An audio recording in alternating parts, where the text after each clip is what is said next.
मित्रों, कल से हम लोग एक नई श्रृंखला शुरू करेंगे जो वस्तुतः हमारे इतिहास को सही ढंग से देखना सिखाने में सहायक होगी। जम्बू टॉक्स पर हम लोग प्रायः सुनते हैं, पट्टी भी पढ़ते हैं, हिंदू इकोसिस्टम। ये हिंदू इकोसिस्टम क्या है? घटनाओं को, व्यक्तियों को और वस्तुओं को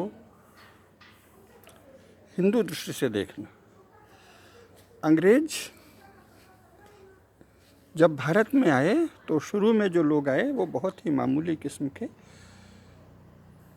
सिपाही और बाबू थे और कुछ घुमक्कड़ लोग थे, और उन्होंने केवल यहाँ चालाकी और छल से जगह जगह संपर्क किया, एक को दूसरे से भिड़ाने की कोशिश की। लेकिन इसका अर्थ ये नहीं है कि वो भिड़ाने में बहुत होशियार थे, बल्कि परंपरागत प्रतिस्पर्धाएं चल रही थीं और भारत के लोग, चाहे वो राजपूत हों, चाहे सिख हों या मराठे, इनको कुछ गिनते ही नहीं थे। तो इनको थोड़ा आ जाने देते थे, सुन लेते थे इनकी बात। इन्होंने इस तरह से जासूसी की और बहुत सारी चीज़ें जानी, और फिर उन चीज़ों को जिनको जाना उनको अपना बता दिया। कितना बड़ा छल किया है, एक तो हम आपको ये झलक देंगे।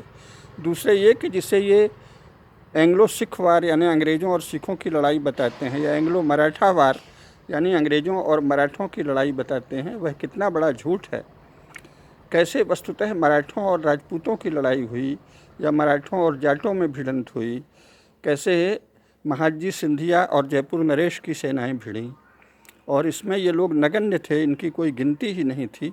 और बाद में इन्होंने इसको एंग्लो मराठा वार प्रस्तुत कर दिया।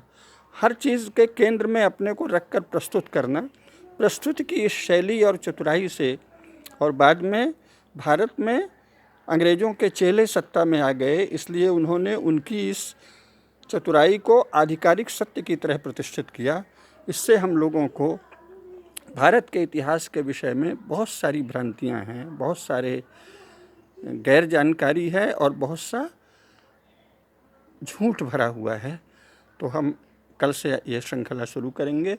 पहले एंग्लो मराठा वार की सच्चाई, वस्तुतः मराठों से राजपूत लड़े, जाट लड़े, कौन लोग लड़े ये बताएंगे, कभी गुरखा कभी सिख कौन लड़े, और इसी प्रकार सिखों से किन की लड़ाई हुई, भारतीय मुसलमानों की लड़ाई हुई, अफगानों की लड़ाई हुई, किन की लड़ाई हुई, ये लगातार एक श्रृंखला चलाएंगे।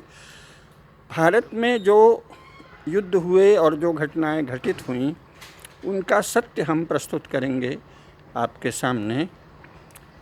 कैसे चीज़ों को सच से, सत्य की दृष्टि से देखना, सच्चाई से देखना, न कि विदेशियों द्वारा योजनापूर्वक हमें भ्रमित करने के लिए प्रस्तुत की गई शैली को सत्य मानकर, वास्तविक घटित घटनाओं को न देखकर उनके प्रचार को सत्य मान लेना।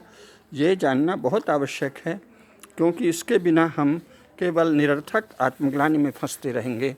और जिन अंग्रेज़ों ने कभी कोई युद्ध जीता ही नहीं, जिनमें कोई भारतीय वीरों के जैसी वीरता थी ही नहीं, जिनको जर्मनी के सैनिक और सेनापति कुछ गुनते ही नहीं थे, उन्होंने भारत के सैनिकों की वीरता को, भारत के सैनिकों की आपसी प्रतिस्पर्धा को, भारत के राजाओं के आपसी युद्ध को, अपनी जीत, अपना युद्ध कौशल, अपनी सेना की चतुराई बताते हुए कैसे स्वयं को वीर की तरह प्रस्तुत किया।